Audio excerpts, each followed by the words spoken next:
The first time I trained a neural net, for that matter, was not anything work-related. I was just, I love poker, or Texas Hold'em poker, actually. And I was very interested to see if I can build a bot that plays poker online and makes money. I hacked it, in my house. I would, take screen grabs of full tilt poker, browser windows, and figure out how much cash I have, how many chips my opponents have, automatically, post the results from using my code, simulating keystrokes. All of that. It played, it made money, and then Full Tilt Poker kicked me out because it's against their terms of service.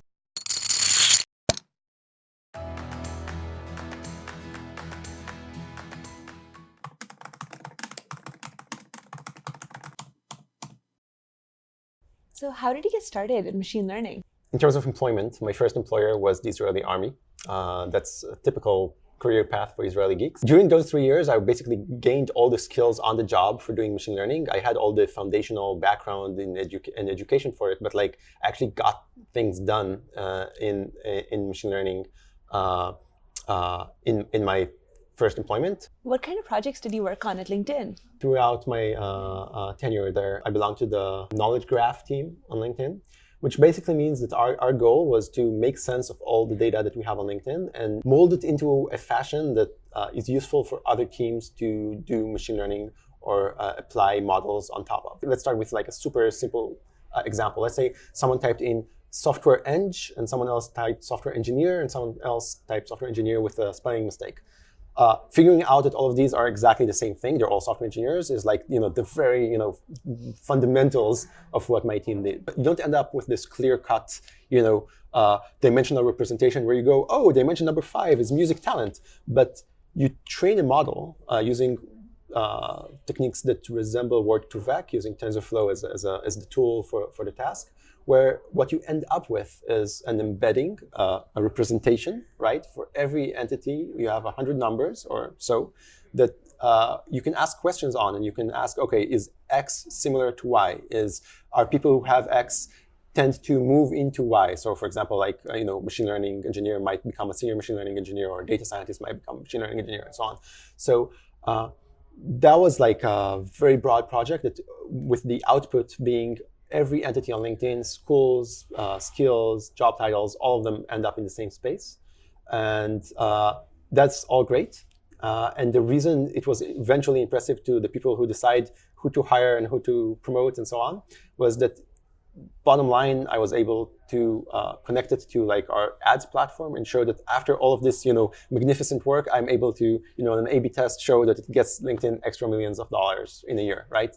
So that's maybe a good takeaway is, do crazy stuff that works and are very impressive on a theoretical level, but get all the way to some application and show the results there, show them the money, as it were. What's an important attribute for machine learning engineers to have? I would say suspiciousness.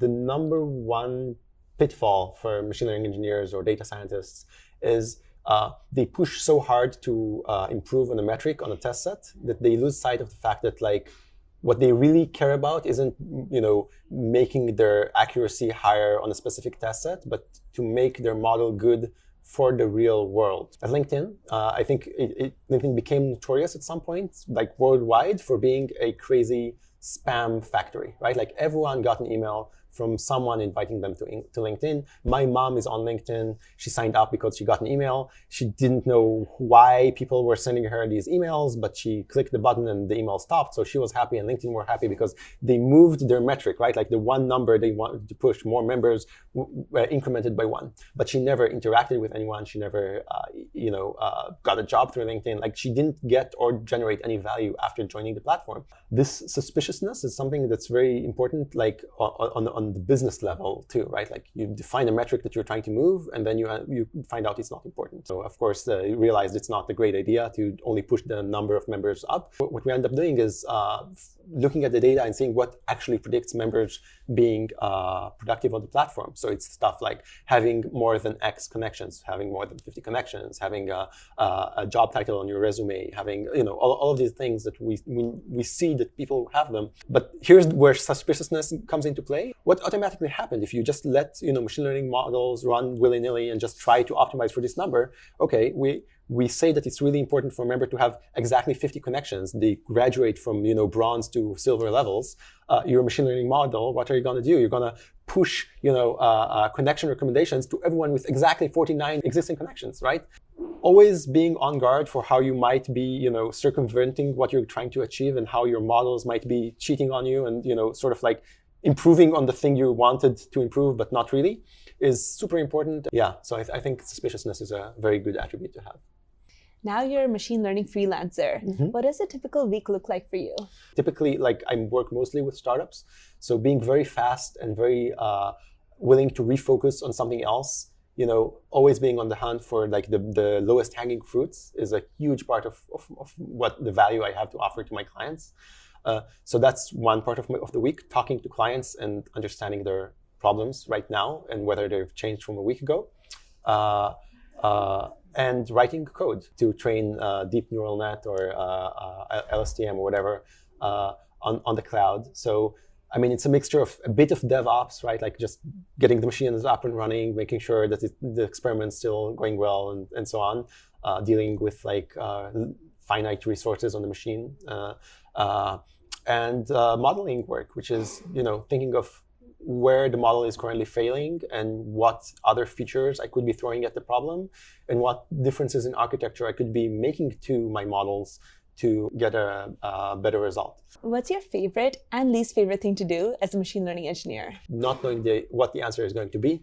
That's the best, that's the most enjoyable part of any project. At LinkedIn, when I first joined, I had 2 months where my boss didn't exactly have anything planned out for me, and she was like, try anything, do something with machine learning. And I was like, okay, fine. Let's build a model that looks at people's profile pictures and predicts whether the member will have many connections, or will be popular and get hired, and so on and so forth. And I was expecting it to, maybe get people with, suits or something. And, basically just build a convolutional neural net where the input is a member's photo. The output is, a bunch of metrics I built for, what's a good member, right? And of course, this is a whole can of worms of what is, a successful member, but whatever, let's say number of connections. It was very interesting to see what the neural net ended up liking, right? So it did like ties to some extent, but what it liked a lot more was that the background be blurry and that the photo will have almost purely a face. So for example, my profile photo, I think still is, shamefully, something that includes the upper part of my shoulders, like a bunch of body and a bit of face. And the neural net was having none of that. If you're trying to, to be a successful LinkedIn member, turns out that, on a correlational way, the vast majority of them, right, are people with looking straight at the camera, smiling somewhat, background blurry, and it was also very interesting to see what the neural net absolutely hated. So skewed photos, right? Some people were uploading their millennial, selfies where they were going like this. It freaking hated it, and more than one face in the photo, it hated. So all these things, I guess if I thought about all of it in advance, I could maybe jot down a partial list of all the things the net would like and dislike. But there's no way I'd, come up with all of these scenarios and these judgments. The least enjoyable part, I would say, is the part where you have to get things done to get started, right? And I'm not talking about cleaning up data. Cleaning up data is absolutely a part of the job, and you have to love it. And if you don't love it, learn to love it, because you're going to do this a ton of times over and over again. Getting started is more getting a machine provisioned, pulling up somebody else's code and getting it to build and compile and, figuring out dependencies. That stuff, I'm not going to lie, there's nothing fun about a dependency, your code base depending on some module that someone else is also depending on, but, you depend on a higher version or lower version, and now you have to fix it. That's no fun. And I'm looking forward to the day where the robots will be smarter than us and do this for us. What's one essential tool that you can't live without? I would say TensorFlow. TensorFlow's ability to deploy models on edge devices and serve at scale and stuff like that. The magical part about these frameworks is that you keep what we call a gradient, right?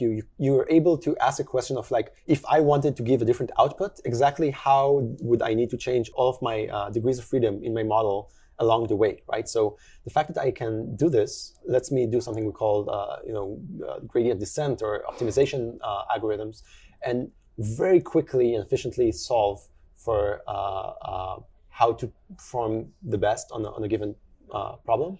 And over time, like if you look at the pie chart of what fraction of my projects I'm doing for my clients or at LinkedIn, what fraction of them involve like TensorFlow or PyTorch, it started off at 0% maybe 6 years ago, and now I would say 80% of my time I'm spending working with deep learning frameworks. So what kinds of people typically become machine learning engineers, and what advice do you have for them? I think the thing that would make you a good machine learning engineer is to have a real fascination about the fundamentals, trying to understand how these models work, what's their blind spots, things like back propagation, the mechanics of how deep learning works is actually very simple math to anyone who did like any kind of scientific undergrad. And if you didn't do it, I think it's a matter of a year, not a lifetime, to get to the point where you can grasp all of it. And I think if you want to become a machine learning engineer, you should have this grasp. I think that's my archetype for a good machine learning engineer is someone who has a solid grasp of how math works and can just adapt quickly and learn the rest of it. And the rest of it is important, right? But it's tools that you just need to put in the time to learn how Git works and how Python works, and just look at it as a problem that's much simpler to solve than other problems you've solved before in life, and get cracking and solve it. What are the trade-offs between a career in machine learning as a freelancer or a full-time MLE? So freelancing is a field where you always have to sell yourself to some extent. You always have something to prove. Full-timers enjoy certain stability, but the place where they pay for the stability is they get paid slightly less, right? Pound for pound with the person with the same skill set and same, average level. They get paid slightly less as compensation for the stability that they're getting. And I would say they pay something else, and that's the thing that made me want to become a freelancer is they pay in a certain lack of diversity of problems, of thought, of people that they're interacting with. And for example, before becoming a freelancer, I worked for LinkedIn. It's a huge company. Of course, the amount of problems that LinkedIn is trying to solve can extend several lifetimes. But they're always in an organization, there always is a certain culture, a certain tool set, a certain, everything has to be, ultimately deployed to Java because that's how LinkedIn's backend works, and no one's ever going to change it, or not you won't be the one who changes it. So, I think that's a big price you're paying as a full-timer is the lack of variety of frameworks, of ways of doing things that you get exposed to. What do you look for when hiring machine learning engineers? As a staff machine learning engineer at LinkedIn, I had the occasion to interview, I think, dozens of candidates overall. If you look at a pie chart of my time spent in the interview, I would say 80% of it is spent figuring out if the person knows the solid fundamentals of how you go about doing your job in machine learning world, the mechanics of validation, overfitting, regularization, why it works. And second, still in this 80% part of the pie chart, I want to see if they understand the fundamental math behind things, right? If a concrete example, you should be able to answer, when you use L2 versus L1 regularization, you should be able to answer which one would give you zero coefficients and which one would give you non-zero coefficients, no matter how high your regularization value is. So this is, again, might be gibberish to some of you who are watching this because they still didn't learn, but when you're watching courses about machine learning, try to get to the point where you understand the answer to this question, because that's super important to actually understand what you're doing when you're doing it. The last 20% of talking to someone is trying to figure out if they're able to think of the problem in broad terms, right? Think not only about the one subtask that they're being given, but going back to the overall goal and figuring out which part of their, what metrics to devise to move their overall goal.